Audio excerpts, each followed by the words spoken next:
ভোর থেকে দেশের বেশিরভাগ ফিলিং স্টেশনগুলোর সামনে মোটরসাইকেল ও প্রাইভেট কারের দীর্ঘ লাইন শুরু হয়েছে। রাজধানীর পরিবাগ এলাকার একটি ফিলিং স্টেশন থেকে সরাসরি যুক্ত হচ্ছেন staff correspondent Nahid Prince. Nahid, পাম্পে এই মুহূর্তে কি চিত্র আপনি দেখতে পাচ্ছেন?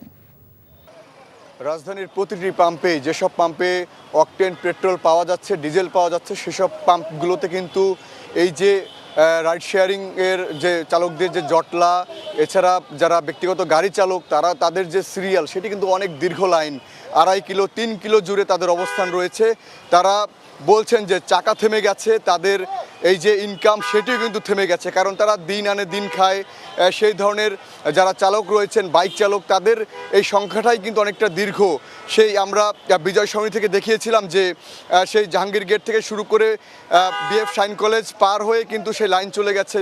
পুরো রাজধানী জুড়ে যে কয়টি পাম্প খোলা রয়েছে, প্রতিটি পাম্পের চিত্র একই, কারণ তাদের যে মজুদ ছিল তেল, তারা বলছিলেন 40 থেকে 50 হাজার লিটার তারা প্রতিদিন মজুদ করে তেল, সেই তেল এখন তারা খুব কম পাচ্ছে, কারণ 30,000 থেকে 35,000 লিটারের বেশি তারা পাচ্ছে না।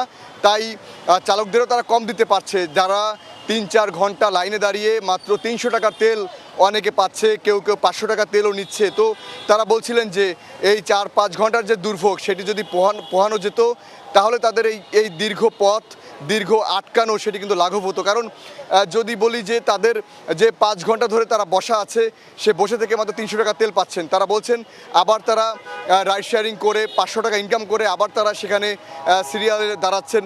তো এই ধরনের পরিস্থিতি কিন্তু 1 মাস ধরে চলছে। রাজধানী জুড়ে প্রায় 10টির উপর পাম্প বন্ধ রয়েছে। আমরা কল্যাণপুর, আসাদ গেট সহ গাবতলীর বেশ কিছু পাম্পে ঘুরেছি, সেখানে দেখেছি যে কোনো পাম্পে ঝুলে আছে যে অকটেন নেই, পেট্রোল নেই, সেগুলো কিন্তু তারা ঝুলিয়ে রেখেছেন। তো এইসব পাম্পগুলো ব্যতীত যেসব পাম্প রয়েছে, সব পাম্পগুলোতে তেল পাওয়া যাচ্ছে, তবে সেগুলো কিন্তু রেশনিং পদ্ধতিতে দেওয়া হচ্ছে।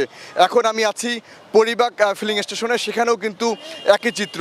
এই যে কথা কাটাকাটি, বাক বিতণ্ডা কিন্তু হচ্ছে কর্মচারীদের সঙ্গে, কারণ অনেকেই সেই দীর্ঘ লাইন, এই পরিবাগ থেকে শাহবাগ হয়ে সেই লাইন কিন্তু আজিজ সুপারের দিকে চলে গেছে। মার্কেট যেটি রয়েছে, সে মার্কেট পার হয়ে কিন্তু চলে গেছে। তো এই যে দীর্ঘ পথ জুড়ে বসে থেকে তারপরে তেল নেওয়া, সেটি কিন্তু অনেকটাই তাদের যে পরিস্থিতি, সেটি কিন্তু অনেকটাই বিধ্বংসী করে তুলছে। কারণ এই এতক্ষণ রোদে দাঁড়িয়ে বসে থেকে তেল নেওয়া, সেটি কিন্তু পরিস্থিতি তাদের অনেকটাই, তারা বলছেন তারা অসহায় এখন, কারণ 1 মাস জুড়ে তাদের যে পরিস্থিতি, সেটি অনেকটাই তারা অসহায় প্রকাশ করছেন।